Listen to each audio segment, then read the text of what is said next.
I need your help, please subscribe my channel. It began on a dull Sunday afternoon. One of those heavy days where even the air seemed burdened with secrets. My son Ethan was 8, small, gentle, the kind of child who whispered thank you to the wind if it nudged a leaf from his path. We were headed to my parents' house because my brother Logan was visiting from his prestigious city job, which, in my parents' eyes, warranted a celebration.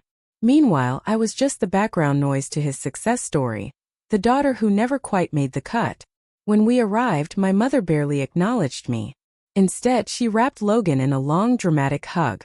"Look at my successful boy," she said loudly enough to reach my ears. "You smell like money." I smiled because smiling was safer than speaking in that house. Ethan held tight to my sleeve, already sensing what I did. That those walls weren't home, just curtains for cruelty. The day played out like a showcase of Logan's triumphs.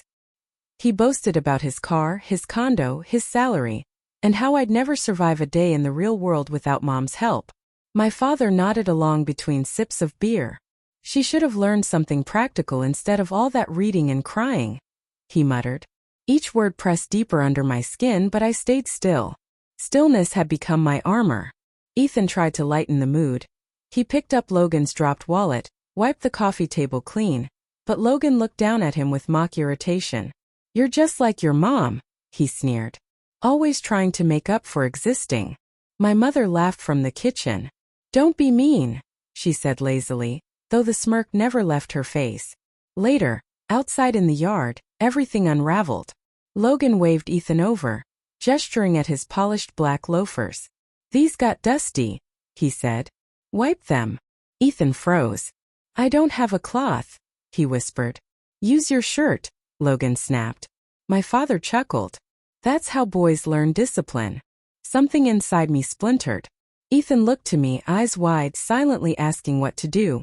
I hesitated just for a second, and in that second Logan shoved him to his knees. My son's little hand shook as he obeyed out of fear, smearing the dust with his clean shirt until it turned gray. "Good boy," my mother said flatly from her chair. "That's how respect is taught." Tears, rage, and humiliation blurred my vision. I yanked Ethan up, his shirt filthy, his lips trembling. "We're leaving," I said through clenched teeth. "Sit down," my father barked. "Don't you dare act like a victim." Logan laughed. "She always runs when things get real." I looked at them, all of them, and realized there was nothing human left in that house. Not for me and not for my child. I took Ethan's hand and walked out. In the car, he asked softly, "Mom, did I do something wrong?" I couldn't answer. My throat was full of knives. That night I didn't sleep. The memory replayed endlessly. Ethan kneeling there, laughter, his small hands trembling. I stood in the kitchen, staring at the dirty dishes, shaking. Discipline, they'd called it. I whispered to myself, then they'll learn what discipline really means. That's when the plan began, slow, deliberate, not poetic, not symbolic, just real. The kind of real that leaves marks. I stayed away from that house for weeks. Every time I closed my eyes, I saw Ethan's face, his voice begging, "Mom, please don't be mad at me." The memory burned in my chest like acid. He stopped smiling after that day. His drawings turned dark. No more suns or houses, just stick figures alone in the corner of the page. When his teacher called to ask if something was wrong at home, I lied. "He's just tired," I said. But I knew the truth, he was ashamed. They had taught him to feel guilty for existing beneath their boots. Then one evening my mother texted, "Logan's coming over again Sunday. You and Ethan should apologize for that scene. Family comes before feelings." I stared at the message until the screen went black. That was the night my silence expired. I called in sick to work for the first time in years. Told my boss it was a family matter. The truth was I needed space to plan, to let all that pain sharpen into something I could use. I wasn't going to shout or beg. I was going to make them taste the same dirt. They forced my son to kneel in. On Sunday, I dressed Ethan in clean clothes. Told him we were visiting Grandma again. But this time I promised, "You won't be the one getting dirty." He looked puzzled but trusted me. That trust broke me and fueled me. When we arrived, their smirks were waiting. "Oh, look who decided to show up," my mom said brightly. "The drama queen returns." My father chuckled from his chair. "Maybe she's ready to apologize." Logan, in another overpriced shirt, grinned. I hope you've taught your kid some manners this time. I smiled politely. Actually, I came to thank you all. They froze. For what? My mother asked. For teaching you what family means? My tone must have sounded strange because she faltered, but Logan jumped in. Yeah, well, someone had to put you in your place. I know, I said softly, placing the grocery bag I'd brought onto the table. That's why I brought something to share. Inside was an old ceramic bowl. The one my mother used for family dinners when I was a child. I'd filled it that morning with something that looked like chocolate pudding but wasn't. It was mud. Thick, wet, scooped straight from their backyard. My mother frowned. What on earth is that? Something you'll appreciate, I said, setting it down. You said Ethan needed to learn respect. That discipline meant knowing your place. My father laughed. What's this, girl? You gone mad? I turned to Ethan. Sweetheart, do you remember what Uncle Logan made you do last time? He nodded. Do you think he should clean his own shoes today? The room went still. Logan's smirk vanished. What the hell are you talking about? I picked up one of his shiny shoes by the door. He made my son clean his with his shirt, I said evenly. So I thought I'd return the favor. My mother's face went crimson. Put that down, you've lost your mind. But I didn't. I set the shoe beside the bowl and met Logan's eyes. Go on, I said. Show him how a real man apologizes. He gave a nervous laugh. You're insane. Maybe, I said. Or maybe I'm just done being quiet. When he didn't move, I reached into the bowl and smeared the mud across the top of the shoe myself, my hands trembling, but not with fear. You call this discipline? I said. Then feel it. Logan shouted, You're disgusting, and pushed his chair back. I stepped closer, lowering my voice. No. What's disgusting is an 8-year-old begging not to be punished for breathing. He slammed his fist on the table. My father started to rise, but I snapped. Sit down. The words cracked through the air like thunder. You all love control so much, I said. Look around, you've lost it. Nora, my mother warned. You're overreacting. I smiled coldly. You should have thought of that before laughing at a child cleaning shoes. Logan turned to leave. Wait, I said. He paused at the doorway. If you ever come near my son again, I'll make sure your perfect image gets dragged through every inch of this town's dirt. And next time you'll be the one on your knees. My mother gasped. My father muttered, Ungrateful brat. I took Ethan's hand and walked to the door. No, I said softly, glancing back one last time. Just finally free. We left in silence. In the car, Ethan was quiet for a long time before asking, Mom, were you mad? I smiled through tears. No, sweetheart. I just reminded them what respect really looks like. But it didn't end there. That night the phone rang. It was someone calling from that house. They appeared when I least expected it. Someone who'd seen too much, who handed me something that could shatter them from the inside out. And I accepted it. They returned that winter changed, smaller, sharper, worn thin like cheap cloth pulled too hard. Word drifted through town, soft and steady, about the stand I'd taken that day. A neighbor murmured it in the grocery line. A woman from church raised her brows and looked away. I never wanted the talk. I didn't crave attention. I only wanted them to feel a trace of the pain they'd carved into my son's shoulder. The call after the mud incident came from Mrs. Alvarez, the woman who ran the town's youth program. Field trips, after-school meals, those tiny scholarships that let kids take music and art. She'd witnessed what happened at my parents' house. You should stop by the center, she'd said. We're looking for someone to run the new community kitchen. Someone who actually cares. She stressed that last word. It sounded like an invitation wrapped in obligation. Something that would make me step into the light they still hid from. I said yes. I cooked, organized, learned. I figured out how to manage volunteers, stretch every dollar. Write the polite emails that unlocked funding for hot meals.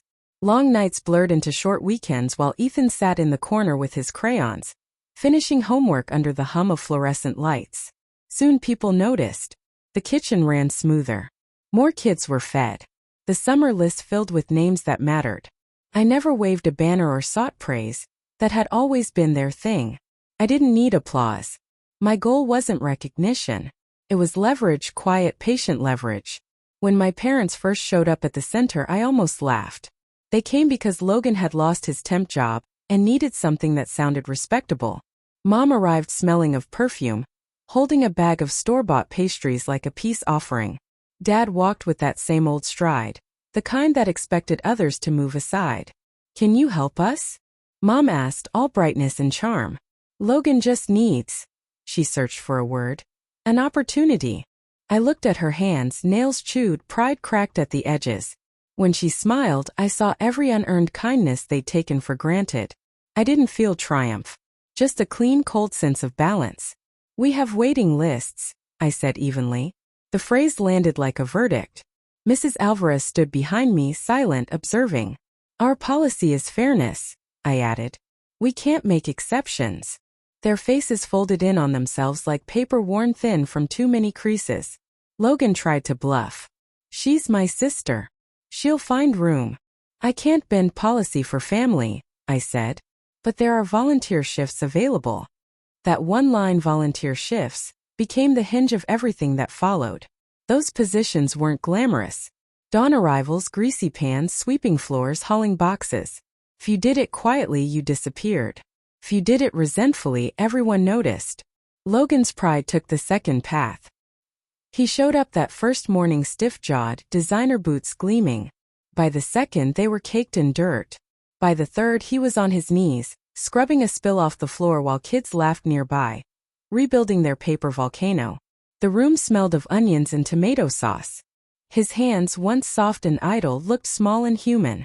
Mom pretended not to watch. Dad avoided eye contact altogether. They asked about spots in the after-school music class for Ethan, the one that was always full. Placements based on need and attendance, I told them. He wasn't on the list. Mom's practice tears came fast. Dad's voice rose, sharp with old entitlement. They asked for the same exceptions they'd once lived by. But I had learned the rules and how to use them. I let them bend under their own weight. I didn't break them with anger. I simply held the mirror steady. When Logan showed up one stormy afternoon, shivering and hollow-eyed, I handed him a mop and a rag. He clutched it like it might bite. The kids were folding paper boats in the back. Ethan was coloring a picture of the center, a bright red sun above a smiling building. He looked up, caught my eye, and grinned.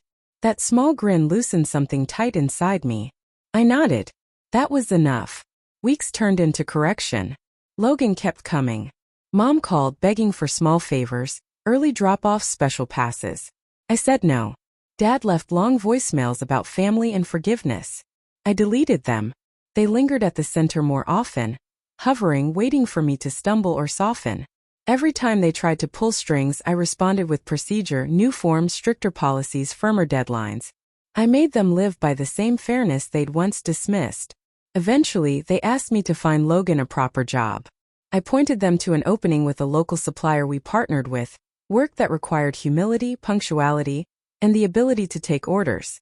I printed the application myself. He filled it out with shaky handwriting. He got the job. Not because I intervened, because he'd learned to show up on time without attitude. And he kept it. Slowly, the arrogance drained from him, replaced by something sober, plain, real. Mom started bringing casseroles on Sundays, eyes low. Dad came just to sit in the corner with a newspaper, quiet. They called sometimes, asking about Ethan's piano schedule like it was a favor. I told them they could attend an orientation the same as everyone else. And they did. They sat through talks about respect, boundaries, and community. I watched them fidget in their chairs, my mother's lipstick smudged, my father's hands clenched around the pamphlet. This was never a dramatic reckoning. No grand apology, no raised voices. Just a slow, steady realignment. Their demands met by rules. Their arrogance met by my refusal to be endlessly available. I let them stay close, but only within the framework of work, contribution, effort. They learned inch by inch what it meant to give without command.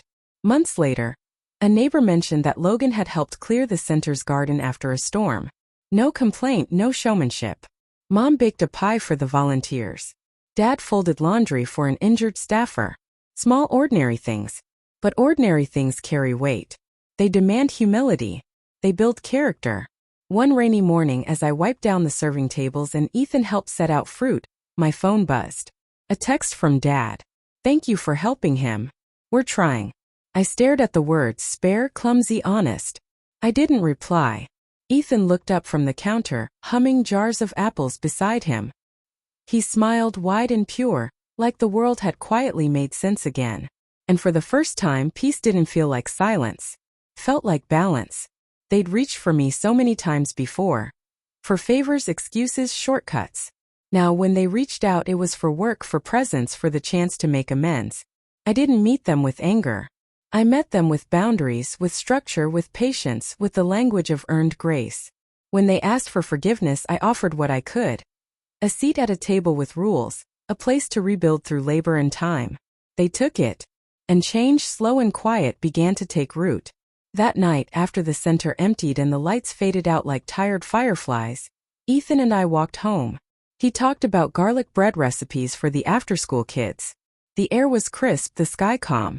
I thought about how small acts, washing dishes, sweeping floors, showing up, had built a distance between my old life and this one that no single shout could have created. At home, I set down his bag. He tucked a crayon behind his ear and looked at me, serious. Mom, are we okay now? He asked. I kissed his forehead. We are, I said softly. We're fine. Then I turned out the light and let the quiet fill the room. A room made of ordinary things that, finally, had nothing to do with them.